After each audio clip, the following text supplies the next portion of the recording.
Hello everyone and Happy New Year. Yes, it's me, Borders Dude, and I'm back with my top 10 bots of 2024. 2024 was an amazing time to be a Transformers collector, be it official or third party, and especially if you were a Devastator fan. So in this video, I'm going to take a look at my top 10 Transformers and third party bots of 2024. Let's crack on with that countdown. My number 10 pick won't surprise you, but equally will. It is Fan Toys Ultra Magnus. Why is he so low on the list? Really, it's just because I guess he's a fairly new bot, so I haven't had that much time to get accustomed to him. But with him being Fan Toys, he's very intricate, and I didn't enjoy the transformation, don't get me wrong, nowhere near as bad as X-Trans bots. But it's a great figure. It does what it says in the tin, it gives you that screen accurate Ultra Magnus. But he won't be replacing my Masterpiece Ultra Magnus as my favourite version of the character in toy form. My number 9 pick is Studio Series 86 Swoop.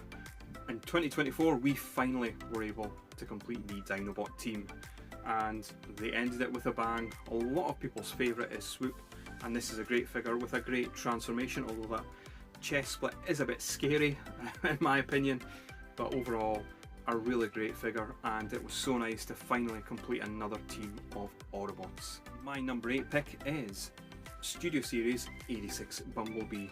This is a brilliant figure and finally gives us that Penny Racer or Chibi alt mode, or Chargy if you're in the UK alt mode, and that's why it really has made the list for that alt mode. That's an alt mode I've been looking to get for a while. Sure, you had the Masterpiece version out there, but this gives you it in the Studio Series 86 scale, and they've done it brilliantly and without the official license as well. I can certainly hope that they do retool this into the likes of Cliff Jumper, even Hubcap, Bumble Jumper, you never know. My number 7 spot is the Transformers crossover with Knight Rider and Agent Knight. This has been a figure that has surely been a long time coming and a must for a lot of Transformers fans. We've seen third party companies like X-Trans tackle that Trans Am alt mode and robot modes to a degree, but this gives us the official vibe and they've done it spectacularly. Even the engineering has a retro vibe to it. A figure that's in scale with the original Masterpiece cars, and if you're a Knight Rider fan, and yes it does have those scanner lights, then it's definitely one I recommend picking up. In the number 6 slot is Missing Link Optimus Prime.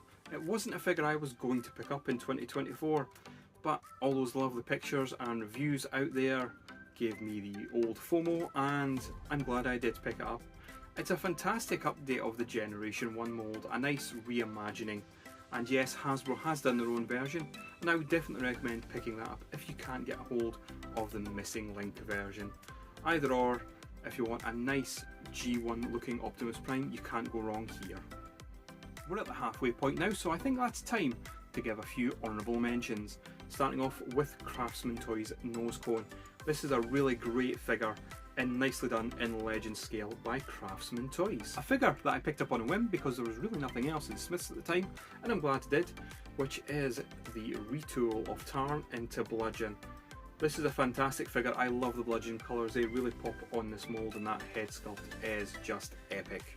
Going in with a naughty KO of Iron Factory's favourite, it is Pocket Toys Bruticus.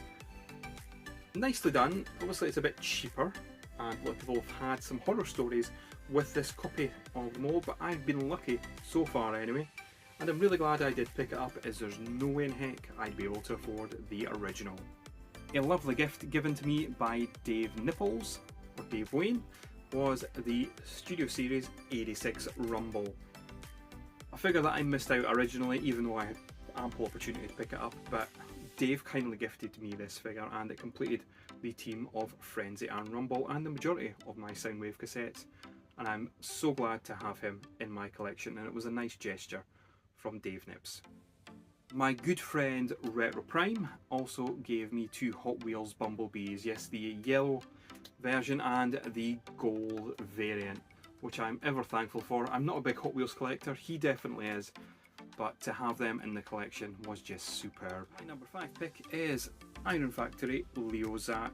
Out of all the 4 of the figures that I picked up this year of the set, this one just pipped them all to the post. It's got a brilliant transformation, fun posability, and I really can't wait to complete the rest of the set in 2025. Number 4 pick is Doctor Wu's take on Cosmos, little Micromaster version. I picked this up from Moth in person in Glasgow last year. Unfortunately I didn't make it to TFN in 2024, so meeting Moth prior to TFN and having a little tour around Glasgow and checking out all the collector shops and picking this up from him gave me that TFN dealer fix. But this figure represents just meeting up with a good friend, having a good chat and a catch up. And this year, in 2025 Moth, I'll definitely meet up with you, either at TFN or prior or after. Into the top 3 now, and this is a figure I've wanted since childhood. It is Legacy United Wheeljack. This is a figure you are purely buying for the alt mode. And the alt mode itself, it's okay, it's a serviceable Generation 1 looking Wheeljack, but this is a purely alt mode buy. This is the main draw, is that alt mode, and they've done a fantastic job. And yes, of course you can, in a fashion, squeeze the Arrival from Cybertron Bumblebee in there. Now if you're a Transformers collector of a certain vintage like myself and you haven't picked this up, I do highly recommend that you get this either full price or on sale if you can. Number 2 pick for the top boss of 2024 is a special one, as it has a special meaning behind it. It is Ultra Mammoth. Now you know me and my Transformer rules when it comes to Ultra Magnus. I don't collect white primes, but there's always exceptions to the rule, and this is that exception. I was given this as a gift by a long-standing Transformers community member, Dave Mentz, and his partner, Emily. I was blown away to receive this gift, as this figure is quite a rarity to pick up these days, and it's in tremendous condition. I absolutely love the origami transformation on this figure, and the alt mode, when done correctly, does look very much like a fancy looking mammoth. Thank you very much, Dave and Emily, for this figure. I really do appreciate it. Words cannot express how happy I am to receive this one. And my number 1 pick of 2024 isn't an Ultra Magnus. Can you guess which figure it is? If you do, and you get it right, let me know in the comments below. It is Mastermind Creations Hotspot. The Mastermind Creations series, in particular their Perfection Combiner series, has been nothing short of fantastic. The quality, the engineering, everything is on point, and that makes, to me personally, Mastermind Creations the top third-party company out there. This is a brilliant figure. It's not fully G1 accurate, it has its own flair, especially in the alt mode, mixing between animation and toy, and they've just nailed every aspect of this figure. I cannot wait to complete the set and build that Defensor, but this has been a highlight and a figure I kept going back to all year when purchased. And there we have it, that is my top 10 bots of 2024. Did you pick up any of those figures that were in my list? As always, let me know in the comments section below. I'd love to hear from you. And what was your top 10 pickups of 2024? Thank you once again for watching this video and for all your support throughout 2024. I'm hoping to come back with a bit more video content in 2025, but as always, time will tell. Be sure to check me out on Instagram and other socials where you can find me. Thanks again for watching, and I will see you again soon at some point with another video.